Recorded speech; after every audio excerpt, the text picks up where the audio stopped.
आजची गोष्ट मेहंदी बालापूरची आहे. मेहंदी बालापूरमध्ये सोनू सैनी नावाचा तरुण राहत असे. सोनूचा एक मित्र होता गोपाल. सोनू आणि गोपाल दोघेही एकत्र काम करत असत. ही घटना सप्टेंबर 2015 मधली आहे. वृंदावन, उत्तर प्रदेश येथून एक कुटुंब मेहंदी बालापूरमध्ये दर्शनासाठी येते. तिथे सोनूची भेट आरती नावाच्या मुलीसोबत होते. सोनू आणि आरती दोघे एकमेकांना पाहतात आणि पहिल्याच नजरेत त्यांना एकमेकांवर प्रेम होतं. दोघं एकमेकांचे मोबाईल नंबर एक्सचेंज करतात आणि नंतर संवाद सुरू होतो. गप्पा वाढत जातात आणि लवकरच दोघांना वाटतं की आता जास्त वाट पाहू नये. दोघंही 8 सप्टेंबर 2015 रोजी कोर्टात जाऊन लग्न करतात. लग्नानंतर आरती सोनूच्या घरी येते. पण आरती घरात येताच तिचा स्वभाव बदलतो. ती सोनूला सांगते की तिला त्याच्या संपत्तीत हिस्सा हवा आहे, पैसे हवे आहेत आणि दागिनेही हवे आहेत. सोनू विचारात पडतो की हे काय चाललं आहे. त्याने लग्न पत्नीसाठी केलं होतं, पण आता ती पैशांच्या मागणीवर आली आहे. सोनू तिला समजावण्याचा प्रयत्न करतो, पण आरती काही ऐकत नाही. दोघांमध्ये वाद सुरू होतो. लग्नाला अजून आठवडाही पूर्ण होत नाही. 8 सप्टेंबरला लग्न झालं होतं आणि 16 सप्टेंबरला आरती अचानक घरातून गायब होते. आरती कोणालाही न सांगता घर सोडून जाते. सोनू तिचा सर्वत्र शोध घेतो.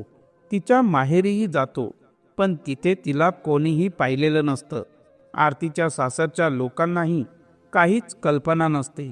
सोनू पोलिसांकडे जाण्याचं टाळतो, कारण त्याला भीती वाटते की आरतीवरून उलट त्याच्यावरच खोटा गुन्हा दाखल होईल. त्याच काळात 25 सप्टेंबर 2015 रोजी, म्हणजे आरती गायब होऊन जवळजवळ 2 आठवडे झाले असतानाच आरतीचे वडील वृंदावन पोलीस स्टेशनमध्ये रिपोर्ट दाखल करतात. ते म्हणतात की त्यांची मुलगी गायब झाली आहे आणि त्यांना संशय आहे की त्यांच्या जावयाचा आणि त्याचा मित्र गोपालचा यात हात आहे. पोलीस FIR दाखल करतात, पण सुरुवातीला काहीच कारवाई करत नाही. काही दिवसांनी वृंदावन जवळच एका महिलेचा अनोळखी मृतदेह सापडतो. पोलिसांना कॉल जातो. तेव्हा पोलीस त्या मृतदेहाला ताब्यात घेतात आणि पोस्टमॉर्टमसाठी पाठवतात. योगायोगाने त्या परिसरात आरती नावाची एक मुलगी हरवली होती. अचानक पोलिसांना तिच्या हरवण्याची तक्रार आणि तिच्या वडिलांनी दिलेले 2 नावं आठवतात. पोलीस प्रथम आरतीच्या वडिलांना बोलावतात आणि मृतदेह ओळखण्यास सांगतात. वडील मृतदेह पाहतात आणि ओळखून हंबरडा फोडतात. ते सांगतात की हा मृतदेह त्यांच्या मुलीचाच आहे. यानंतर हरवलेल्या व्यक्तीच्या तक्रारीला हत्या प्रकरणात बदलण्यात येते. आरतीच्या हत्येच्या प्रकरणात 2 नावं होती, तिचा पती सोनू आणि त्याचा मित्र गोपाल. वृंदावन पोलीस मेहंदीपूरमध्ये जाऊन सोनू आणि गोपालला अटक करतात. त्यांना अटक करून वृंदावनला आणल्यानंतर चौकशी सुरू होते. दोघं सांगतात की ते स्वतःच आरतीला शोधत आहे, पण पोलीस त्यांच्यावर विश्वास ठेवत नाही. पोलिसांचा दावा असतो की त्यांनीच आरतीची हत्या केली आहे. त्यांच्यावर 3rd डिग्री टॉर्चर केला जातो. त्यांना उलटे लटकवून मारले जाते, पायांवर काठ्यांनी मारलं जातं आणि एका व्यक्तीची नखं काढली जातात. पोलीस वारंवार सांगतात की तुम्ही मान्य करा की तुम्हीच आरतीचा खून केला आहे. तसेच पोलीस धमकीही देतात की जर त्यांनी गुन्हा कबूल केला नाही तर त्यांना बाहेर नेऊन एन्काउंटरमध्ये ठार मारले जाईल. या धमकीमुळे घाबरून सोनू गुन्हा कबूल करतो. सोनूच्या कबुलीनंतर गोपाललाही गुन्हा कबूल करावा लागतो. यानंतर पोलिसांनी चार्जशीट दाखल केली, ज्यामध्ये सोनू आणि गोपालला आरतीच्या हत्येस जबाबदार ठरवले जाते. प्रकरण न्यायालयात जातं आणि दोघांना तुरुंगात पाठवलं जातं. पोलिसांनी आरतीच्या हत्येचं कोडं सोडवल्याचा दावा केला. त्या पोलीस टीमला SPने 15,000 रुपयांचं इनाम दिलं आणि पत्रकार परिषदेत त्यांचं कौतुक केलं. दरम्यान सोनू आणि गोपाल तुरुंगात असताना गोपालच्या मालकाला आणि काही लोकांना त्यांच्यावर विश्वास होता की त्याने खून केला नसावा. गोपालसाठी त्यांनी कायदेशीर लढाई लढली. 2016 मध्ये गोपालला तर 2017 मध्ये सोनूला इलाहाबाद कोर्टाकडून जामीन मिळतो.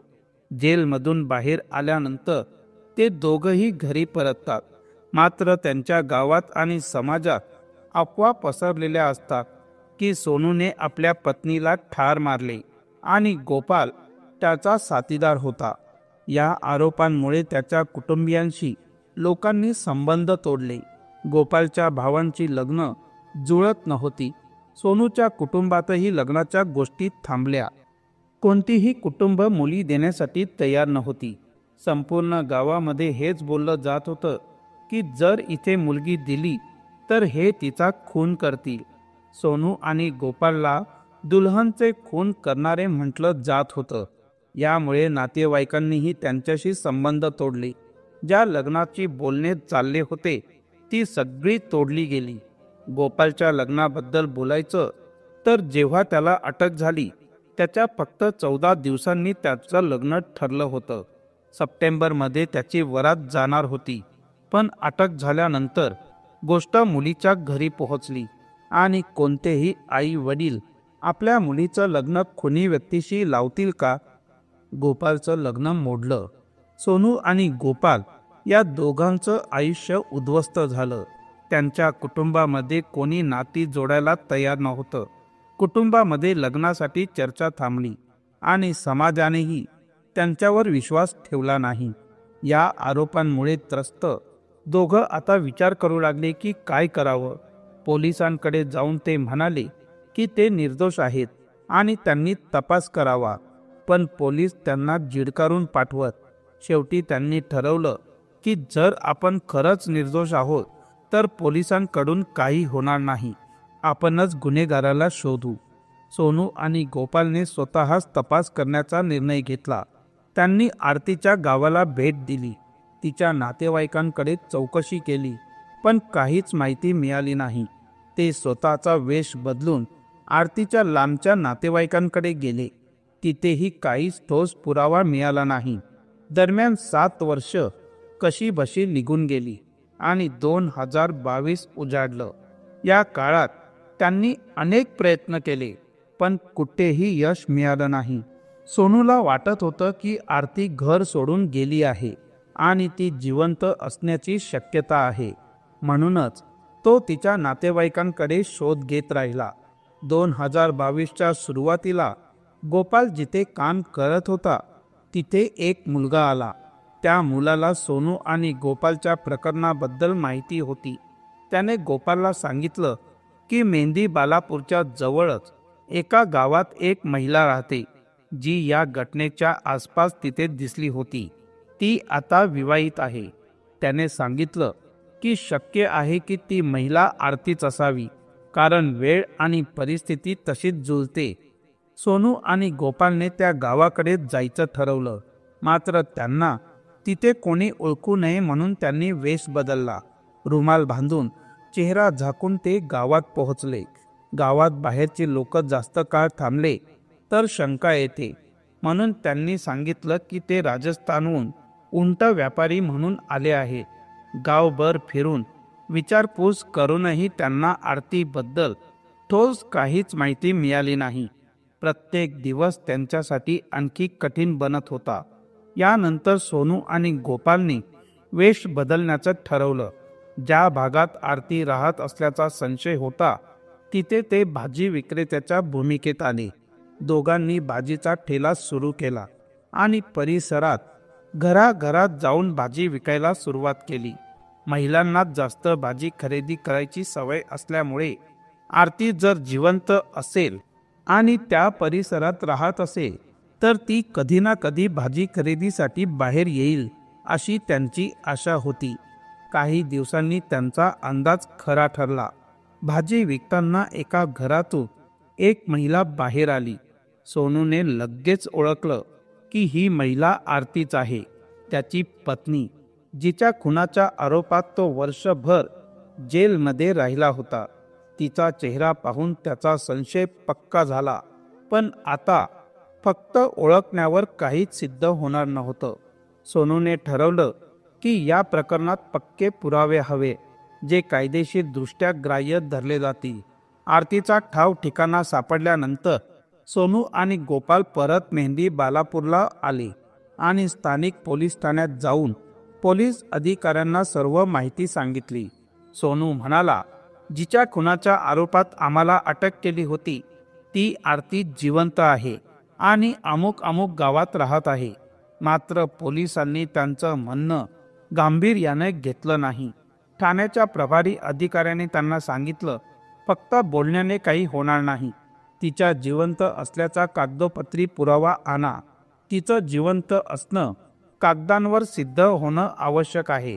सध्या ती कायदेशीर दृष्ट्या मयत मानली जाते. हे ऐकून दोघेही हतबल झाले. पुरावा गोळा करण्यासाठी काय करावं हा मोठा प्रश्न होता, पण त्यांनी हार मानली नाही. त्यांनी ठरवलं की आरतीला कोणताही संशय येऊ न देता पुरावे मिळवायचे. त्यासाठी त्यांनी आपल्या एका मित्राला मदतीसाठी तयार केलं. त्या मित्राला सरकारी कर्मचाऱ्याच्या भूमिकेत वठवून त्यांनी त्या गावात पाठवलं. स्वच्छ भारत अभियानाअंतर्गत घराघरात शौचालय बांधण्यासाठी मिळणाऱ्या निधीच्या सर्वेक्षणासाठी तो गावात गेला. गावात ज्या घरात शौचालय नव्हती तिथे तो लोकांशी बोलत असे आणि शौचालय बांधण्यासाठी सरकारी योजनेचा लाभ मिळवून देण्याचं आश्वासन देत असे. या युक्तीने मित्राने गावातील प्रत्येक घराची माहिती गोळा केली आणि अखेर आरती राहत असलेल्या घराची पुष्टी झाली. तिचं नाव, तिचा पत्ता आणि ती जिवंत असल्याचं पुराव्यासाठी आवश्यक असलेली कागदपत्र मिळवण्यात यश मिळालं. यानंतर सोनू आणि गोपाल यांनी आरतीच्या घरावर बारकाईने लक्ष ठेवलं. त्यांनी बनावट सरकारी कर्मचारी पाठवून आरतीच्या घरच्यांना सांगितले की सरकारच्या योजनेअंतर्गत त्यांच्या घरात शौचालय बांधण्यासाठी 2 लाख रुपये मिळतील. हे ऐकून घरच्यांना स्वारस्य वाटले आणि त्यांनी या योजनेसाठी सहमती दर्शवली. त्यांनी सांगितले की शौचालयासाठी अनुदान मिळवण्यासाठी घरातील सर्व व्यक्तींचे ओळखपत्र आवश्यक आहे. सुरुवातीला पुरुषांनी त्यांची ओळखपत्र दिली, परंतु त्या बनावट कर्मचाऱ्याने सांगितले की महिलांचे ओळखपत्रही आवश्यक आहे. घरातील महिलांनीही त्यांची ओळखपत्रे दिली. यामध्ये आरतीचेही ओळखपत्र होते. हे ओळखपत्र मिळाल्यानंतर सोनू आणि गोपालला हवा असलेला पुरावा मिळाला. आरती जिवंत असल्याचे कागदोपत्री पुरावे त्यांच्या हातात होते. ते हे पुरावे घेऊन लगेचच मेहंदीपूर पोलीस ठाण्यात गेले आणि सांगितले की साहेब, जिच्या खुनाच्या आरोपाखाली आम्हाला अटक करण्यात आली ती आरती जिवंत आहे.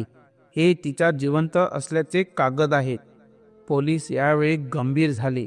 त्यांनी आरतीच्या जिवंत असल्याच्या पुराव्याची शहानिशा केली आणि वृंदावन पोलिसांशी संपर्क साधला. वृंदावन पोलीस हे ऐकून हादरले. 2015च्या खुनाच्या प्रकरणातील आरती जिवंत असल्याचे स्पष्ट झाले होते. सोनू आणि गोपाल यांनी याबाबत वृंदावन पोलिसांच्या वरिष्ठ अधिकाऱ्यांची भेट घेतली. त्यांनी पुरावे दाखवून सांगितले की आम्ही निर्दोष आहोत, आरती जिवंत आहे. यानंतर वृंदावन पोलिसांनी लगेच कारवाई केली आणि आरती राहत असलेल्या पत्त्यावर पोहोचले. तिथे आरती त्यांना सापडली. पोलिसांनी तिला चौकशीसाठी आणले. सुरुवातीला आरतीने आपली ओळख मान्य करण्यास नकार दिला, मात्र तिचे डॉक्युमेंट्स दाखवले गेले. तिच्या आईला आणि भावाला ओळख पटवण्यासाठी बोलावण्यात आलं. त्यांनी आरतीला ओळखले, पण आरतीच्या वडिलांनी सुरुवातीला तिला ओळखण्यास नकार दिला. पोलिसांनी DNA टेस्ट करण्याचा इशारा दिला. वडिलांनी DNA सॅम्पल देण्यास नकार दिला, पण शेवटी त्यांनी मान्य केलं की तीच त्यांची मुलगी आहे. यानंतर पोलिसांनी सांगितले की पुढील चौकशीसाठी तिला आणि तिच्या कुटुंबाला बोलावले जाईल. यानंतर जेव्हा आरतीला घरी पाठवण्यात आले आणि पुढील चौकशीसाठी पुन्हा बोलावण्यात आले, तेव्हा तिची आई आणि भाऊ हजर झाले, परंतु तिचे वडील गायब झाले. पोलीस तिच्या वडिलांचा शोध घेत होते. आरतीने तिच्या निवेदनात स्पष्ट केलं की मी सोनूशी लग्न केले होते, पण लग्नानंतर मला तो आवडला नाही. मी त्याच्यासोबत आयुष्य घालवू शकत नव्हते. म्हणूनच मी लग्नाच्या 8व्या दिवशी त्याचं घर सोडून दिलं. मला दुसरा व्यक्ती आवडत होता, त्याच्याशी मी लग्न केलं आणि आज माझे वैवाहिक जीवन आनंदी आहे. पोलिसांनी आरतीला विचारलं की जेव्हा तुझ्या बेपत्ता होण्याच्या काही दिवसांनंतर वृंदावनजवळ एका महिलेचा मृतदेह सापडला होता, त्या मृतदेहाचा आणि तुझ्या प्रकरणाचा काही संबंध आहे का? यावर आरतीने उत्तर दिले, मला त्या मृतदेहाबद्दल काहीच माहिती नाही. त्या मृतदेहाचा आणि माझ्या बेपत्ता होण्याचा काही एक संबंध नाही. पोलिसांनी आरतीला सांगितलं की तिच्या वडिलांनी त्या मृतदेहाला आरतीचा मृतदेह म्हणून ओळखले होते. तिच्या वडिलांनी असे का केले याचा खुलासा फक्त तेच करू शकतात. मात्र सध्या तिचे वडील गायब आहेत आणि पोलीस त्यांचा शोध घेत आहेत. जेव्हा ते सापडतील तेव्हा या संपूर्ण प्रकरणाचा उलगडा होईलच. या प्रकरणातून स्पष्ट झाले की सुरुवातीपासूनच सोनू आणि गोपाल निर्दोष होते. दोघांनी पोलिसांच्या अत्याचाराचा सामना केला. त्यांनी सांगितले की आम्हाला पकडल्यावर पोलीस फक्त एकच गोष्ट वारंवार सांगत होते की तुम्ही दोघांनी आरतीचा खून केल्याचे मान्य करा. पोलिसांनी आम्हाला अनेक दिवस कोठडीत ठेवले, झोपायला दिले नाही, मारहाण केली, टॉर्चर केले, उलटे लटकवले, पायांच्या तळव्यांवर आणि पाठीवर दंड्यांनी मारले, प्लासने आमचे नख उखडले. त्यांनी पुढे सांगितले की आम्ही सत्य सांगत होतो, पण त्यांनी धमकावले की एन्काउंटर करणे त्यांच्यासाठी काही मोठे काम नाही आणि आमच्यावर खुनाचा आरोप असल्यामुळे कोणीही प्रश्न विचारणार नाही. शेवटी आमच्या जीवाच्या भीतीपोटी आम्हाला खोटं मान्य करावं लागलं की आम्हीच खुनी आहोत. पोलिसांनी जबरदस्तीने कागदांवर सही घेतली आणि नंतर आम्हाला तुरुंगात पाठवले. त्याच वेळेस त्यांनी स्वतःची पाठ थोपटत 15,000 रुपयांचे बक्षीस वाटले. या संपूर्ण प्रकरणातून हे उघड झालं की पोलिसांनी चुकीच्या पद्धतीने तपास केला होता आणि निर्दोष लोकांवर खोटे आरोप लादले होते. आता पोलीस आरतीच्या वडिलांचा शोध घेत आहेत, कारण त्यांच्याकडेच या प्रकरणाचा खरा उलगडा करण्याची किल्ली आहे. पोलिसांनी या प्रकरणाचा निकाल लावण्यासाठी चार्जशीट दाखल केली. सोनू आणि गोपाल यांना खुनी ठरवले आणि त्यांच्यावर न्यायालयात खटला चालू आहे. सध्या ते जामिनावर बाहेर आहेत, परंतु त्यांच्यावरचा खुनाचा आरोप अजूनही पूर्णपणे हटलेला नाही. हा आरोप फक्त न्यायालयाच्या निर्णयानंतरच हटेल. यासाठी पोलिसांनी न्यायालयात योग्य पुरावे सादर करणे गरजेचे आहे. आता पाहणे महत्त्वाचे आहे की पोलिसांनी जितक्या लवकर या दोघांवर खोटे आरोप सिद्ध केले, तितक्या लवकर त्यांची निर्दोषत्वाची प्रमाणपत्रे न्यायालयात सादर करतील का? या प्रकरणात पुढे काय घडते हे कळताच तुम्हाला नक्कीच कळवले जाईल. परंतु सोनू आणि गोपाल यांनी स्वतःच्या केसची चौकशी करून जी गोष्ट स्पष्ट केली ती म्हणजे पोलिसांनी जर सुरुवातीपासून प्रामाणिकपणे आपलं काम केलं असतं तर असे अनेक निर्दोष लोक अशा अन्यायाला बळी पडले नसते, त्यांच्या आयुष्याचा नाश झाला नसता.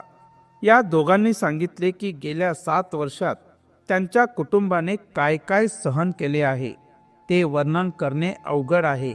समाजाने त्यांना वाईट टाकले, नातेवाईकांनी तोंड फिरवले आणि गावकऱ्यांनीही त्यांच्याशी संबंध तोडले. कोणालाही त्यांच्याशी कोणताही संबंध ठेवायचा नव्हता.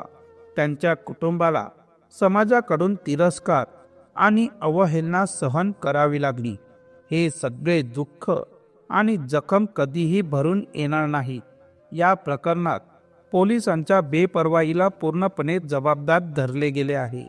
जर पोलिसांनी सुरुवातीच्या तपासात प्रामाणिकपणा दाखवला असता तर कदाचित या कुटुंबाला अशा वेदनादायी अनुभवातून जावे लागले नसते. हे फक्त एक प्रकरण आहे, परंतु असे किती निर्दोष लोक अजूनही अन्याय भोगत आहेत हे सांगता येत नाही. अनेक जण पोलिसांच्या दुर्लक्ष आणि अत्याचाराचे बळी ठरले आहे।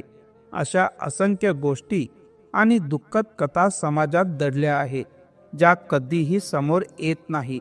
आता तरी या प्रकरणात इतकेच, पण अशा अनेक घटनांमुळे प्रश्न उपस्थित होतो की पोलिसांच्या प्रणालीमध्ये सुधारणा करण्यासाठी आणखीन काय केलं जाऊ शकतं, जेणेकरून अशा निर्दोष लोकांना न्याय मिळेल आणि त्यांचं आयुष्य उद्ध्वस्त होण्यापासून वाचवले जाईल।